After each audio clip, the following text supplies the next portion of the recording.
अंबिया हैं जो गुनाहों से पाक हैं, जिन पर गुनाह का एक धब्बा भी नहीं है। बाकी गुनाह मेरे में भी है, गुनाह आप में भी है। लेकिन अगर हम लोगों के गुनाह उछालना शुरू कर देंगे तो हमारे भी गुनाह उछाले जाएंगे। बिलखुसूस अगर किसी ने किसी गुनाह से तौबा कर ली और वो उस गुनाह को छोड़ के नेक बन गया, अब अगर कोई बंदा उसके उस गुनाह का डंडोरा पीटता है तो अल्लाह जल्ला शानहू मरने से पहले पहले उसको उसमें मुब्तला करे, ये उसकी सजा होगी। उसको अल्लाह ने माफ कर दिया, उसने माफी मांग ली, तुम कौन होते हो उसको डंडोरा पीटने वाले। तो ये फितने, पहले तो बातें जो है वो मुंह से होती थी, अब तो ये जदीद ज़राए अबलाग है जिनमें चीज़ें महफूज हो जाती हैं और लोग जब चाहे किसी की तज़लील का मंसूबा बनाए और उसको जलील करने की कोशिश में लग जाते हैं। आए रोज़ जो है वो हम ऐसे मनाजर देखते हैं, अगरचे वो बातें दुरुस्त भी होती हैं, लेकिन जो किसी के ज़ाती मामलात हों, ये बिलखुसूस सियासतदानों के अंदर तो ये बहुत सारा है, तो बाकी दीनी तबक़ात के अंदर भी है, लेकिन उनमें और ज़्यादा है। तो ये एक बहुत बड़ा फितना है जिससे अल्लाह हमें महफूज फरमाए। तो हुजूर ने इरशाद फरमाया, जिसने किसी मोमिन की पर्दा पोशी की, किसी मुसलमान की पर्दा पोशी, अल्लाह उसका दुनिया में भी पर्दा रखेगा, आखिरत में भी पर्दा रखेगा।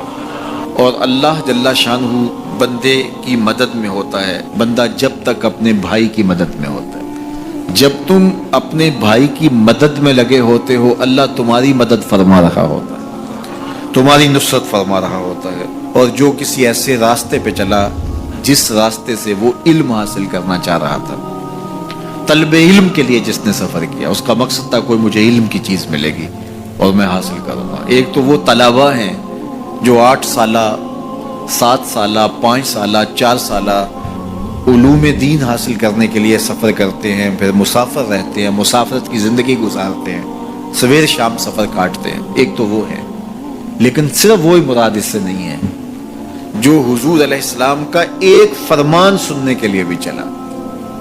आप भी अगर घर से आए हैं और आपकी नीयत यह है कि हुजूर के फरामीन सुनूंगा, तो आप इल्म की तलब के लिए घर से चले हैं, तो आप भी जो है वो इस हदीस के मिस्दाक होंगे।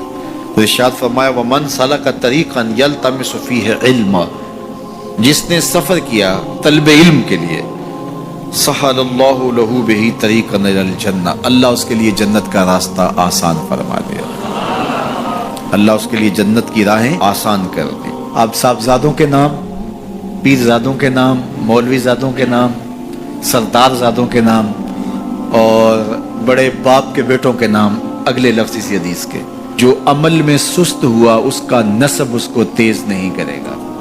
जो अमल में सुस्त हुआ तो वो कहे कि मैं फलां पीर का बेटा हूँ, मैं फलां मौलवी का बेटा हूँ। देखो, जिसने अमल किया, जिसने काम किया, उस पर सकीना भी उतरा, जिसने काम किया उस पर रहमत भी उतरी, जिसने काम किया उसके ऊपर फरिश्तों ने परों से साया भी किया, और जिसने काम नहीं किया, नखट्टू था लेकिन कहा पिदरम सुल्तान बूद, मेरा बाप बादशाह था और खुद किसी काम काज का नहीं है, तो कहा जो अमल के लिहाज से सुस्त है उसका नस्ब उसको तेज नहीं कर सकता। पीर ज्यादा है साकिब तो फिर क्या हुआ, पीर ज्यादा है साकिब तो फिर क्या हुआ, बेअमल है तो सब कुछ ही बेकार है। फिर निस्बत आपकी तो आपको जो है वो वहां तक नहीं पहुंचा सकती, लेकिन अगर तुम अमल भी करने वाले हो, फिर निस्बत भी हो किसी बड़े से, फिर सोने पे सुहागे का काम है। दूध अंदर जे खंड लाइए मजा हो जावे दुमा, फिर सोने पे सुहागा है। कब?